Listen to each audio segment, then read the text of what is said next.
Edwin Langat ambaye pia ni deputy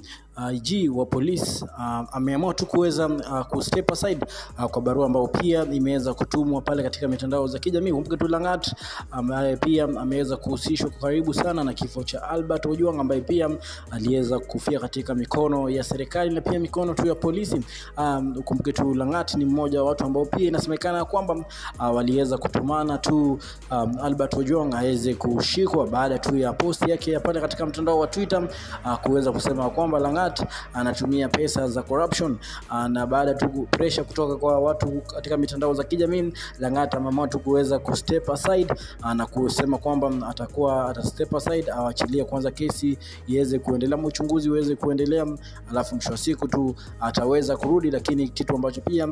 kimeweza kuwashangaza watu wengi pale katika mitandao za kijamii, watu wengi tu wanasema tu kwamba Langat angefaa tu kuweza kuenda kabisa, kustep aside haitoshi kabisa, anafaa kuweza kuresign, kulingana tu baadhi ya maoni ya watu ambao pia wanatopata katika mitandao za kijamii baada tu ya polisi kuweza ama police service kuweza kuweka barua pale katika mtandao wao wa Twitter thibitisha tu ya kwamba Langat ameweza kustep aside, kwanza kesi ya Albert Ojwang ichunguzwe, kisha mwisho wa siku tu baada ya kesi kamilika huenda tu akaweza kurudi. Lakini Wakenya wameweza kuleta shida pale katika mtandao wa Twitter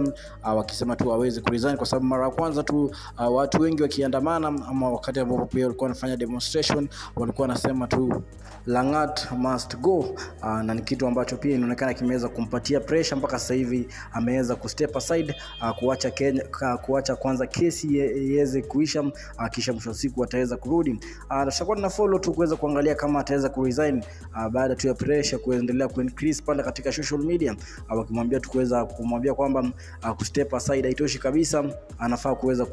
kuresign, kitu ambacho pia tutaweza kuona kama ataweza kifanya hivyo, kwa sababu tu already ameshachukua first step kuweza kukaa side, ama atakuwa anafanya kazi katika police service kabisa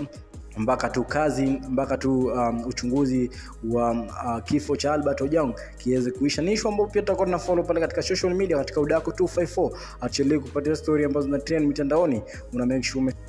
baby wa baby now, alafu huyu ni baby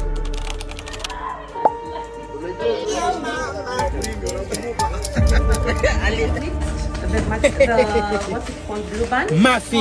Mafi muscular. You know what? Yeah, this is it.